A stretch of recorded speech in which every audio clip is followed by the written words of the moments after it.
रु 15,000 प्रमाणपत्र मेडल र ट्रफी प्राप्त गर्नुभएको छ।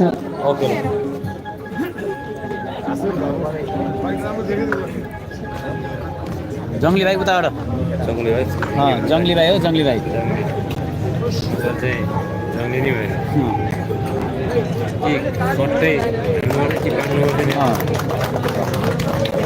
जोरदार तालीले खेलाडीहरूको हौसला बढाउनु हुन अनुरोध गर्दछु।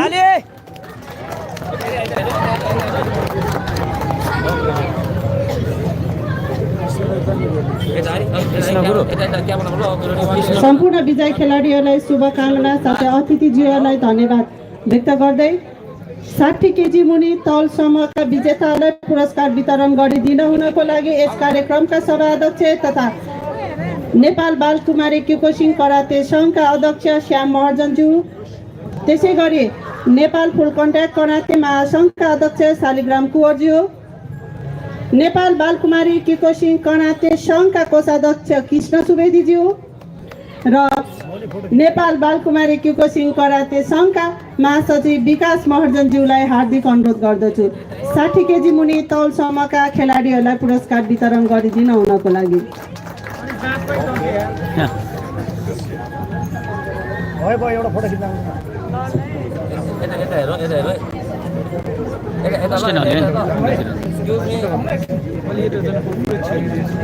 Okay, ready, one more. Okay,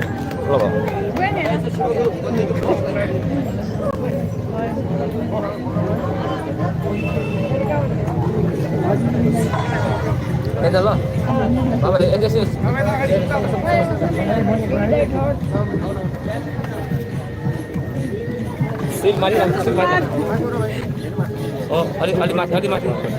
Okay, ready, one. अलिकति माथि Ready, 1, 2. Okay.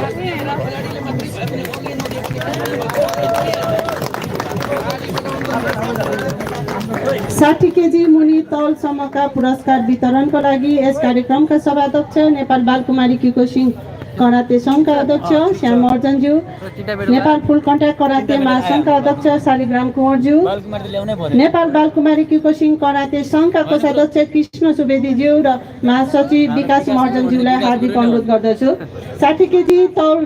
60 केजी मुनि तौलसम्ममा चौथो स्थानमा हुनुहुन्छ सुसन तामाङ रानी पोखरी डोजो।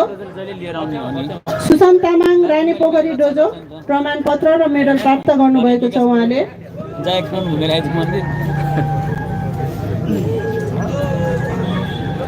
तृतीय स्थानमा हुनुहुन्छ सञ्जय कुमार गुप्ता स्ट्रङ्गेस्ट डोजो।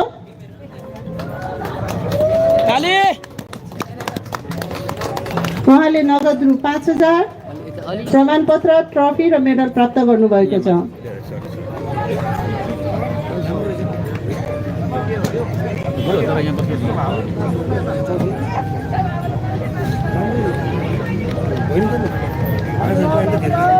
द्वितीय स्थानमा हुनुहुन्छ सन्जेश बुलन कृतिपुर डोजो। उहाँले नगद रु 10,000 प्रमाणपत्र ट्रफी र मेडल प्राप्त गर्नुभएको छ।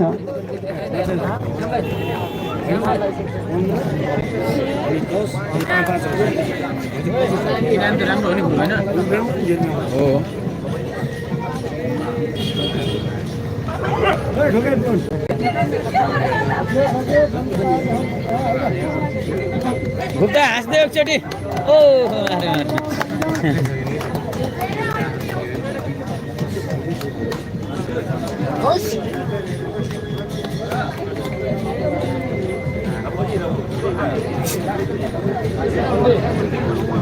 त्यसै गरी प्रथम स्थानमा हुनुहुन्छ सरोज तामाङ बालकुमारी डोजो।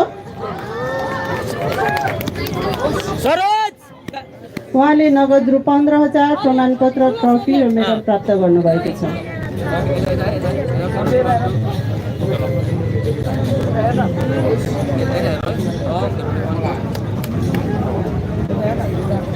प्रत्येक वर्ष चाहिँ यस वर्ष पनि क्युकोसिङ करातेका एक मात्र तारा स्वर्गीय रामजी गुरु स्मृति नगद पुरस्कार हामीले यथावत राखेका छौँ। प्रथम हुनुहुने खेलाडीहरूलाई गोला प्रथाद्वारा हामीले त्यो जसले जो विजेता हुनुहुन्छ उहाँलाई प्रदान गर्नेछौँ। त्यसको नगद राशि रहेको छ रु 50,000।